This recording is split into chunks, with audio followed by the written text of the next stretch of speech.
silencio curan cando son descubertas, abrazadas na abundancia do querer e no sentimento de pertenza.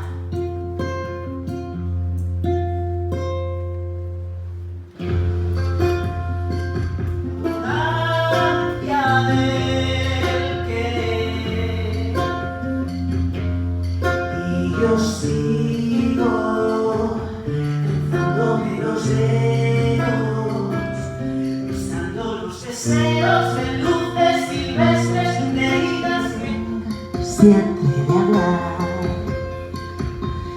de lejanías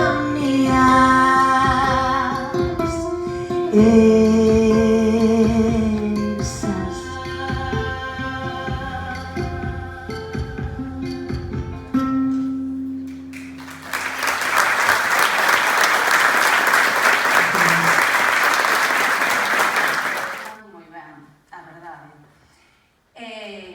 Bueno, pois en resumo, este libro é unha historia moi significativa, sobre todo para nós, para as deportistas de Boiro, non? E xa un pouco a nivel persoal, pois podenos recordar de onde vimos, non? E tamén por saber a onde podemos chegar. Contra mediados dos anos 70, que é cando remata tamén a primeira experiencia federada que houve un Boiro, que foi a do balonmán. Pois, despois de realizar o traballo de investigación previa á publicación do libro, pois se demostra que o acceso da muller ao deporte foi marginal, foi moi escaso, e que a sociedade lle asignaba á muller e que a relegaba do ámbito público. O ámbito público, que era a política, era a industria, era a educación superior, era o deporte en definitiva, e eran outros ámbitos dos que a muller quedaba relegada. Casi excepción, os índices de alfabetización femenina eran realmente escasos, a veces escalofriantemente escasos.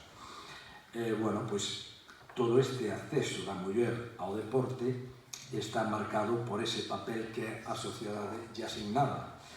E ese papel que a sociedade lle asignaba viña reforzado en moitas ocasións pola ciencia.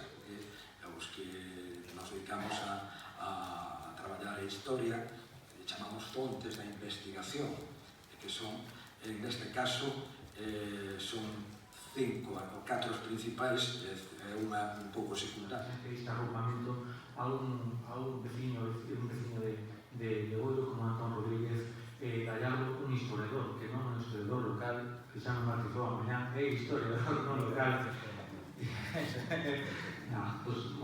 Darlle as gracias por este libro, gracias por dar a conocer a historia de Boiro, neste caso, a historia do deporte femenino en Boiro tan importante, como non darlle as gracias a editorial.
Está